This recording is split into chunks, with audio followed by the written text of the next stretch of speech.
Hi friends, welcome back to another outdoor devotional. Glad to see you again. Hope you've been enjoying these as much as I've been enjoying making them. You know, sometimes whenever we're walking through the woods, you kind of go slow, and occasionally you'll find some little treasures like this right here. Love picking these things up, especially during the early spring. Finding shed whitetail antlers. It's a lot of fun. It's an activity that my whole family enjoys. You know, but finding this kind of reminds me that as the deer grows throughout the year, it grows these antlers. All right, it spends a lot of effort in growing these and you know, really being majestic, and honestly, it's something that a lot of guys, a lot of ladies are really obsessive about. They're exciting to see. I know whenever I drive around and I see a big buck that's got a nice big rack on top of his head, I get excited. I don't know about you, but it's just something that I love to look at. Now, one of the very strange things that you know, there's been a lot of discussion about is, why do deer shed their antlers? You know, they spend a lot of time. You know, right now we're looking in we're late June. You'll start to see a lot of these bucks running around with little furry knobs on top of their heads, and maybe even getting to look a little bit more like antlers at this point. And all through the summer, they spend a lot of time eating and growing, and this bone's a really fast growing bone, and it takes a lot out of them, and it takes a lot of effort for them to grow this.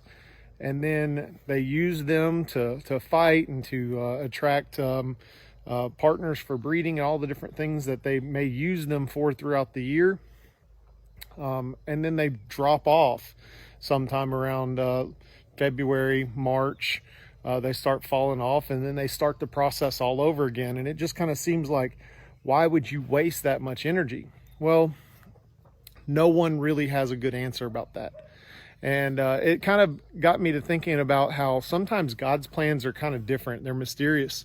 And it made me think about a story in the Bible that you may be familiar with, the story of Joseph.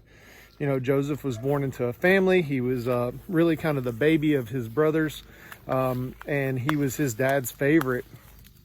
And he was kind of treated a little bit different than his brothers, where his dad kind of showed some favoritism and his brothers hated him. And they wound up eventually, you know, selling him into slavery, and he goes down to Egypt, and he's a slave in that household of someone that's kind of higher up, and he gets elevated again to a position of authority within the household. And then he's accused falsely of doing something, and he's thrown into jail.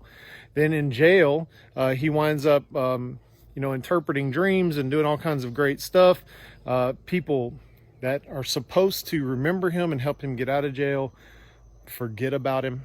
He's raised up again within the jail system to where he's over a lot of the prisoners, and eventually he winds up interpreting some dreams for the Pharaoh, and he winds up the second in charge of all of Egypt to the Pharaoh. So it's the Pharaoh and then Joseph.